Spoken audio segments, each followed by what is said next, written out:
Peraturan Wali Kota Nomor 68 Tahun 2020 resmi ditetapkan tanggal 1 September 2020. Sedangkan sanksi yang diterapkan berupa denda bagi badan usaha atau instansi yang kada melaksanakan protokol kesehatan ini, yaitu untuk instansi atau badan usaha dikenakan denda sebesar Rp150.000, sedangkan warga dendanya Rp100.000.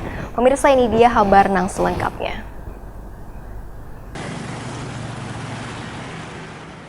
Pemerintah Kota Banjarmasin secara resmi menetapkan tanggal 1 September 2020 sebagai awal pemberlakuan Peraturan Wali Kota Nomor 68 Tahun 2020 tentang pedoman pelaksanaan dan penegakan hukum protokol kesehatan pada masa pandemi virus corona di Banjarmasin. Kepala Dinas Kesehatan Banjarmasin, Mahli Riyadi, ditakuni Prima TV usai mengikuti rapat paripurna di Gedung DPRD Banjarmasin, Jalan Lambung Mangkurat, Banjarmasin Tengah, Kamarian, Senin 31 Agustus 2020 memandahkan Perwali Nomor 68 Tahun 2020 telah menyesuaikan dengan instruksi dari Menteri Dalam Negeri. Sedangkan sanksi yang diterapkan berupa denda bagi badan usaha atau instansi yang kada melaksanakan protokol kesehatan ini, yaitu untuk instansi atau badan usaha dikenakan denda sebesar Rp150.000, sedangkan warga dendanya Rp100.000. Mahli Riyadi menegaskan kada penambahan masa sosialisasi karena belietnya diteken Wali Kota Banjarmasin.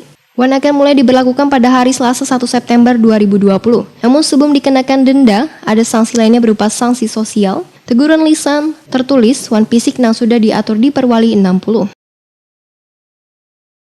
Mulai besok tanggal 1 September sudah akan kita berlakukan efektif memberikan denda kepada orang yang tidak menggunakan masker di fasilitas umum.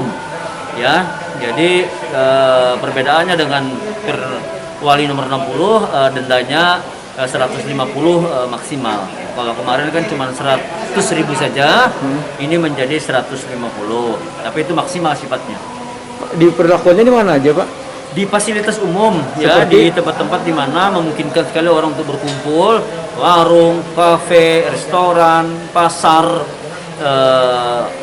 masjid, fasilitas pelayanan umum termasuk di toko obat, apotik. Ya, pelayanan yang memberikan pelayanan kepada masyarakat secara umum atau tempat-tempat yang memungkinkan untuk orang berkumpul secara massal. Pak, itu nanti yang melakukannya siapa petugasnya? Satpol PP yang melaksanakannya, karena tugas kewenangan untuk melaksanakan perwali itu dan perda sama, itu adalah wewenang Satpol PP. Sebelum menerapkan Peraturan Wali Kota Nomor 68 Tahun 2020 tentang pedoman pelaksanaan dan penegakan hukum protokol kesehatan pada masa pandemi virus corona di Banjarmasin, pemerintah kota terlebih dahulu menggelar rapat dan membahas upaya menggandeng tokoh agama dan tokoh warga untuk mensosialisasikan perwali tersebut. Selain itu, teknis penegakan disiplinnya turut melibatkan unsur muspika di masing-masing kecamatan.